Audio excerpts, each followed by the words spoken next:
great to have you with us today.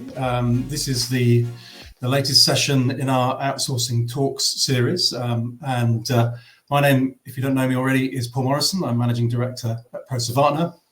I've been advising clients on outsourcing strategy for about 20 years. Hopefully bringing some of that to life in this session. I'm delighted to be joined by Rakesh. Perhaps you could briefly say hi and introduce yourself, Rakesh. Hello, everyone. My name is Rakesh Sangani. I'm the Chief Exec of Proservana. Spent a career in GBS, shared services and outsourcing, qualified as a chartered accountant and worked my way through that, really. So really pleased to be here. Really pleased to be sharing some of our experiences around negotiation and some of our tips around things to watch out for and things to focus on when you're going through that outsourcing discussion. Absolutely. So that's the menu. So for the next 30 minutes, we will explore the art of outsourcing renegotiation and give you our top 7 tips. So 40 years collectively distilled into 7 tips. Before we dive into those 7 tips, let's just set the scene briefly.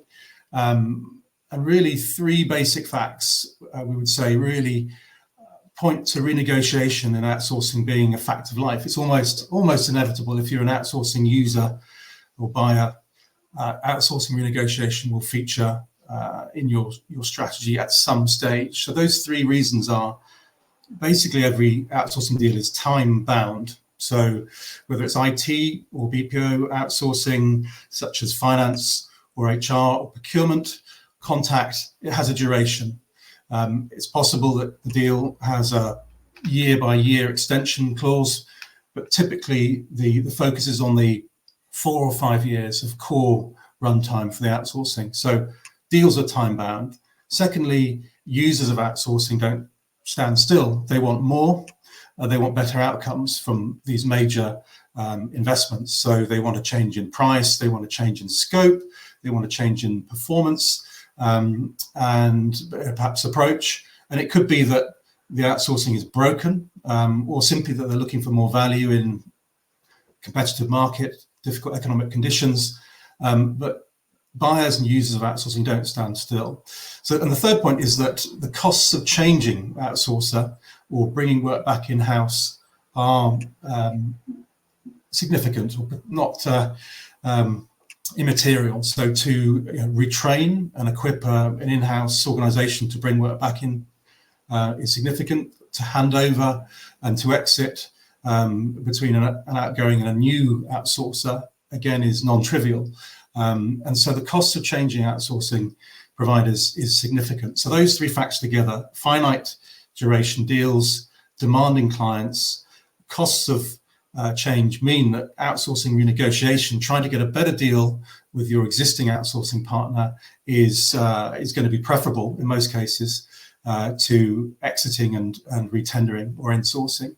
So it's almost inevitable, but I think that the good news is that outsourcing renegotiation is also a massive value lever. It's a really strategic moment in the life of a function or process, part of the business. And there's loads of value on the table. So Rakesh and I have put our heads together and distilled our top 7 tips that we'll let's dive into straight away. So first up is timing. It's all about timing, and nowhere less than in the art of outsourcing. And the question here really is, what is the Goldilocks moment for an outsourcing renegotiation? How do you avoid moving and trying to start that dialogue too early? How do you avoid leaving it too late? And I think the experience points to there is a sweet spot.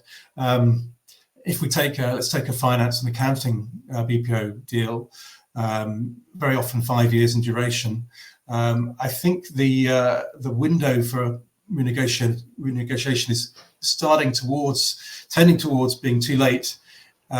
If expiry is about a year off, because you leave a limited amount of time for that renegotiation interaction, a limited amount of time to transition if renegotiation doesn't go in the way that you want. and your leverage is reduced. So I think that sort of don't leave it too late is probably the key part of the timing equation to think about. I don't know, Rakesh, if you had any thoughts on timing. Definitely echo what you say there, Paul. I think the reality is there's two sides of this. There is the outsourcer's perception, and there is what you can arrange in your internal organization in terms of focus and planning.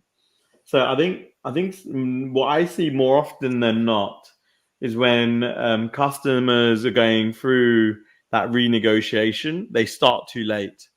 So in reality, if you start the process with 12 months or less to go, that doesn't give a lot of time for the planning around the reverse transition.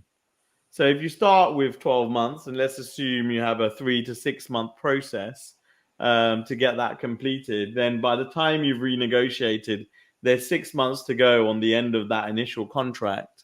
Then I think the outsourcer is probably already telling themselves these guys are unlikely to go down a different route. So I think it weakens your position if you leave it too late, because the outsourcer probably doesn't believe that you're really going to go down a different route. Starting too early can also be detrimental, just in terms of the world changes. None of us really had our crystal balls out and were able to predict COVID. Similarly, the Russian invasion of Ukraine. I think you really need to be careful around how early you start planning these things, but maybe having a view 18 months beforehand, I think, is the sweet spot. So, getting those stakeholders together in your organization, building out that vision roadmap, what you really want to change in this relationship, and then being very clear around what your targets are, because you want to keep the door ajar around potentially saying goodbye to your outsourcer if they're not going to meet the requirements that you have of them. I'm certainly a big believer that you want to keep at least about 18 months to 2 years of time frame available, so that you can set the right tone for the discussions that you're having with your outsourcer. Spot on. Great. So, okay, tip one. Tip two, benchmarking, a subject close to our hearts. Indeed, and I think the guidance here is really to understand and benefit from the price trends that are out there in the market. And I think if we take an area like BPO, business process outsourcing, I think our metrics, our analysis points to the fact that the market is continuing to be highly competitive. People talk about price inflation and the erosion, for example, of the offshore advantage, but still, we observe that there's great value labor to be tapped in globally. We also measure and track things like the typical year-on-year efficiencies that the market and that suppliers are typically willing to commit to. So our advice is really to understand that there is a competitive market out there. It is possible to make sure that you are pricing your deal fairly, but competitively, that you're not leaving value on the table. And at the same time, you're not putting your supplier, your partner, in a commercially risky position, unsustainable position.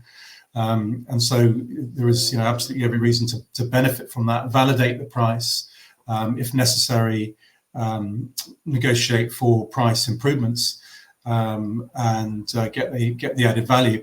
Obviously, renegotiation for many organizations is an opportunity to get another bite at the efficiency cherry in a way. And with those benchmarking metrics, then that's a really good way to get there quickly and understand where you are. Rakesh, from your view, benchmarking? Yeah, I think what I've seen in the marketplace is that customers are becoming more demanding of the level of efficiencies that they can achieve in outsourcing deals, partly driven by the digital transformation agenda and what you can achieve in your processes through automation. I think certainly having a view of what the market price is and what you should be aiming for gives buyers a very more targeted approach when they're going through that whole renegotiation process. So I think it's imperative to price benchmark to ensure that they know that they're aiming at the right things. And you mentioned inflation as well.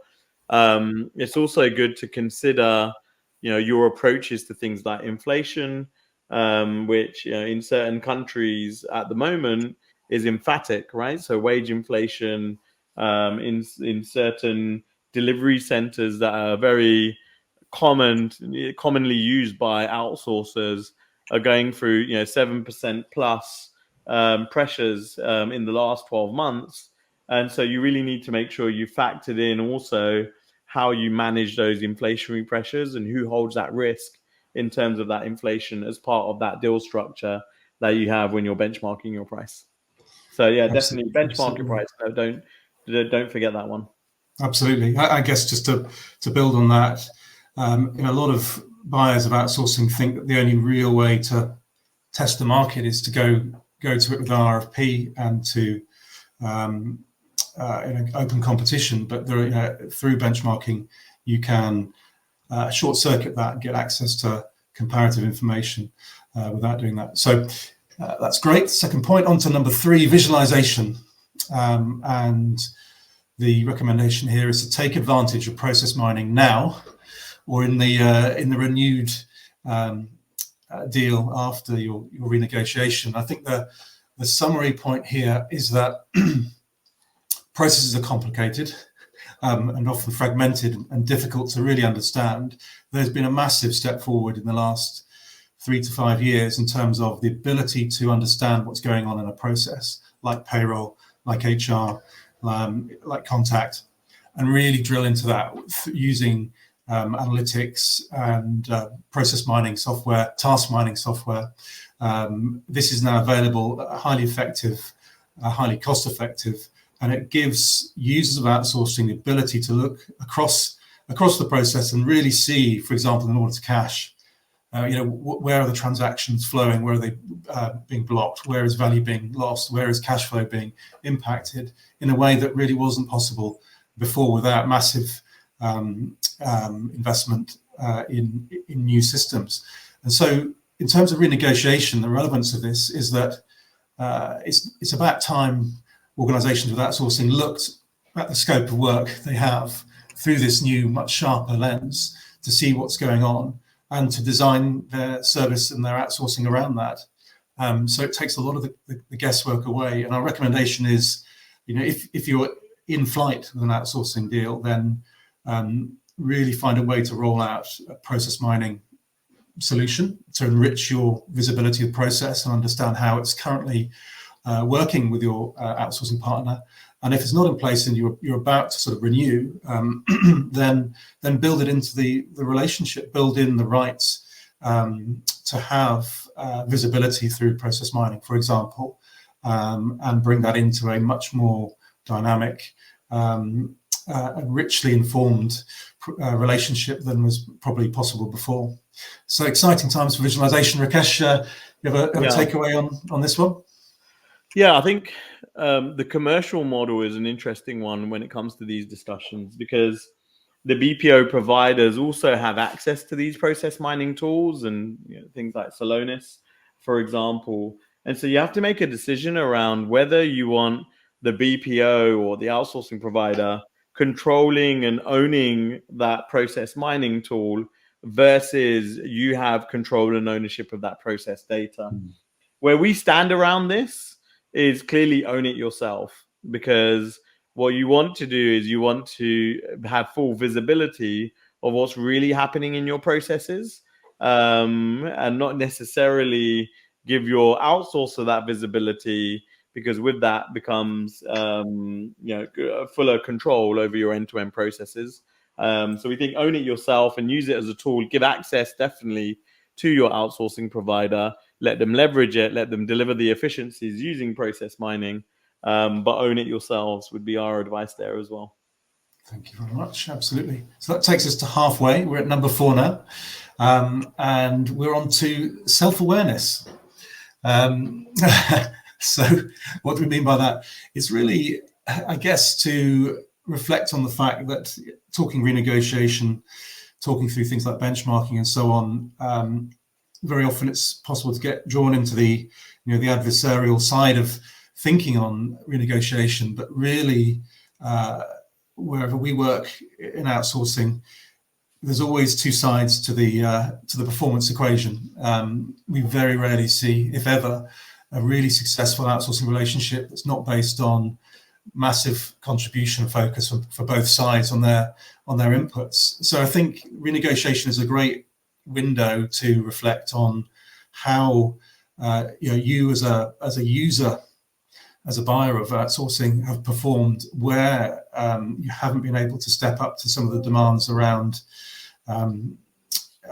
input of key resource time, for example, or transparency of strategy, or whatever it might be, ability to provide the infrastructure or availability of systems, whatever it might be, a real honest reflection on those pain points and how honestly they can be addressed going forward, I think is key. There's nothing like going into an outsourcing renegotiation with a one-sided, unrealistic assessment of what's gone wrong and where the fault lies. So really key bit of self-awareness, we would say. Rakesh, what's your takeaway on this one? Yeah, I think it's a really good one. It's never really all the outsourcer's fault, and it's very easy to blame your outsourcing partner for the problems that an organization may have. Normally, there is a little bit on both sides. We do a lot of these diagnostics where we look to improve those outsourcing relationships, and we tend to find, there are definitely areas of improvement for the outsourcer, but there's certainly some political aspects, some governance aspects, some service management aspects that have typically broken down on the buyer side as well. So I think, that self-awareness is really important, so that the buyer is not just blaming the outsourcer. And the opposite is also true, right? Just because you might be presented with KPIs on a monthly basis that are all green doesn't necessarily mean that the relationship is green. So it can certainly mean that the relationship can be gangrene, even though the KPIs and the metrics are showing green. So I think there's a little bit of self-awareness that the outsourcers also need when showing these metrics that are maybe not a good measure of how that deal is really progressing, partly because of how the metrics are calculated, and partly because they're not maybe measuring user experience. They're not maybe measuring the outcomes that are important to the customer. So I think that self-awareness on both sides is imperative. Thank you, Rakesh. Excellent. So moving on then from that moment of reflection and openness, we turn to the point of the best alternative, or BATNA, best alternative to a negotiated agreement. It's a classic bit of terminology from the classic negotiation guidebook, Getting to Yes, from 30, 40 years ago. And the concept here is that without leverage, if you take the buyer side of outsourcing, without leverage, without alternatives in a negotiation, you have no leverage. If I have no options to realistically make the time to renegotiate thoroughly, explore alternative providers, make a transition to an alternative provider, without that as a realistic alternative, then in a cold commercial environment where a deal is struck again, then the negotiating power will be really limited. So I think this links back to the point around timing and keeping enough space to really have an option for an alternative. I think it's also partly around maintaining a clear view of the market, and whilst you need to invest in the relationship with your incumbent, absolutely, and make that work. It doesn't mean as a user of outsourcing that you shouldn't stay engaged with the wider market, understand the trends, understand what other providers are doing and focusing on and investing on, and so that during the course of a 5-year deal, you've got a realistic and up-to-date view of what's going on in the market and other partners that could be relevant for you if you're not able to proceed. I think one of the things that we observe as advisors in the space is that the outsourcing market does year by year evolve. Capabilities change, they mature, there are specializations. A partner who perhaps was an excellent choice 5 years ago may no longer be the best choice today. Above all, the priorities of these organizations, the BPO providers, the outsourcers, the SIs, change, that their focus, the sectors that they invest in, the technologies and the business lines that they invest in evolve. And so for no one's fault, you need to really understand where the alignment is and where we have options. So alternatives, Rakesh, what's your take on this one? Yeah, I think it's very true. To know what your strategy is around alternatives, I think is as important as giving yourself enough time to leverage alternatives. So soft market tests or those benchmarks are always useful to consider. But you should ask yourself, okay, if all goes wrong, what will we do in that scenario? So whether it's we would go to another outsourcer, or whether it's we would take it back in-house, I think you want to make sure that you've got those alternatives in mind, and you recognize that the grass is not always greener. So I think that becomes a key part of going through your outsourcing renegotiation, because again, if you want to be taken seriously, then the outsourcer needs to believe that you're serious around those alternatives, and it's not just a case of we're going to have a hard negotiation, but in reality, we're just going to work with you again. So what we would recommend is have your parameters in place of when you would then trigger those alternatives and make them visible and transparent, because then you've got a very structured discussion to say, look, these are our hard lines. We're either going to meet them, or actually we're going to look at that alternative in a bit more detail. And I think that's a good approach to take when you're going for a renegotiation. Yeah.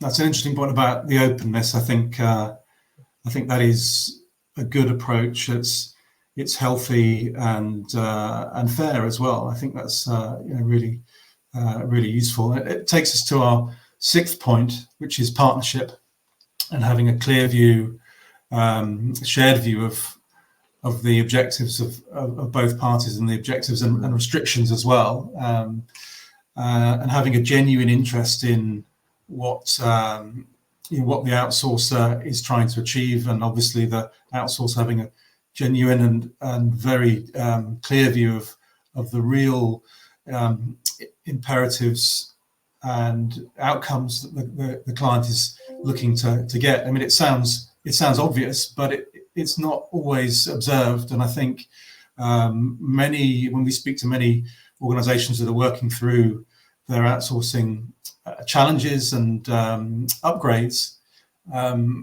many of them do talk about the genuine partnership they have with their outsourcers, but most probably don't see it in those terms, or see it as an aspiration to move towards. So it's a slightly cheesy phrase, partnership in outsourcing, but I think it's based on the reality of it being the ideal state for the relationship, if you can describe it in that way.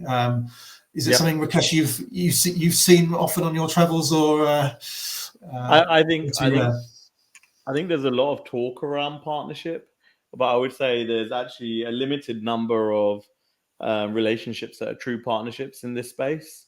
By partnership, what I mean is, really making sure that it's a win-win on both sides. And what that means is accepting that the outsourcer wants to grow their business. They want to be doing transformation activities. They want to be growing scope, and thinking through how best you enable them to do that. And on the flip side, the outsourcer being aware of the challenges of the buyer. They need to satisfy stakeholder expectations. They need to deliver bottom line, but at the same time, that quality needs to be high. The metrics need to be green, and the value needs to be there too. So I think it's a two-way discussion around, and it involves some compromise on both sides around really understanding what drives the other party and agreeing those joint objectives with metrics around them. That's what true partnership is. And I think a lot of organizations talk a good game about partnership, but not many have really sat down, understood each other's perspectives, and built a roadmap that ticks both their boxes and make sure that it's a real win-win. So yeah, I think it's a commonly used term. However, it's not commonly practiced. Yeah, that's it. And so when it comes to renegotiation, it is an opportunity to acknowledge that and try and recast the relationship. And that takes us to our seventh and final tip, which is future-proofing. And it's really a recommendation saying, being clear on how digital and other factors are changing what's possible in the context of outsourcing. I mean, there's a lot of discussion over the past few years around, is it still right to call it outsourcing or BPO, or we're talking really about BPM, BP management, all sorts of new words to describe how work and technology services are being mixed together. But putting that definition question aside, I think any organization that has got material outsourcing at the moment is obviously trying to work through and trying to find the right way to combine and bring in new technologies, whether that's upgrades to ERP and core systems, whether that's making the most of the next generation of SaaS tools, or whether it's bringing in a combination of intelligent automation solutions like RPA and process mining and task mining and chatbots and all the many others. And that's a difficult and complex wave of change to navigate, that takes many skills that aren't in-house or are rare in-house. And I think the renegotiation window is an opportunity to think through what the near term looks like. If you're signing a 3 to 5 year deal, then the future will happen when that paperwork is still alive. And so really spending some time to do that, thinking through the actual right partner to provide that is key as well. So if on reflection of thinking through the future needs of how you're going to make finance data driven and customer centric, if you feel your incumbent provider doesn't have a good answer to that future question, then that's a good signal to go to the exit and look for something more. So it's a really important part of the whole value equation for an outsourcing renegotiation, and one where we enjoy getting stuck into the detail. Rakesh, I know what's your answer to the complexity here? I think you have to think of 5 key parameters when you're thinking about this. One is data, as you mentioned. 2 is process. Am I going to be able to provide the process skills I've got in this relationship to other parts of the organization to drive a better process centricity in my business? 3rd is automation. We hear a lot that actually organizations are able to drive better automation programs themselves than the outsourcer has been able to. So that's examples of maybe where that future proofing wasn't so successful. I think the 4th area is then scope, and what that future scope would potentially look like, and how that will impact your outsourcing partner. And 5th and the final one is around agility. So, and then I think this comes back to your contract as well, because if you say, actually, I don't know what the future holds. I don't know if we're going to have restrictions around certain locations in the future, which may shape or reshape the way that we work with our outsourcing partner, then you need to factor in that agility into your contract so you can change without big financial penalties. So I think those are the considerations when you're thinking about that future proofing. Absolutely. Well, thanks for that, Rakesh. And looking at the clock, we've run through our seven tips. What feels like lightning speed, we've run the half hour down. So we have to draw a curtain across those top 7 tips. We will be sharing other insights and talking to other members of the practice in our community around other outsourcing topics on future sessions. So we'll communicate around those. Renegotiation is a really exciting area. I think really loads of value on the table each time these conversations open up, an opportunity to save a lot of time and to make a mediocre deal successful, and a successful one push it to a new place. So I think it's a really great pivotal moment in the outsourcing life cycle. We'll move to the close, I think, here. Just finally to note, in terms of ProServatna, we are piling into our 2023 events calendar, and we're in full swing with a number of virtual and physical dinners, roundtables, and conferences. Our community is very welcome to join us at these. So please take a look at our events menu on proservatna.co.uk/events, and reach out to us, and we'd love to see you at those and other podcasts like this. So thank you, Rakesh, for your insights and for joining us today. Thanks to our audience for listening and dialing in, and we look forward to staying connected. Thank you. Thanks, everyone.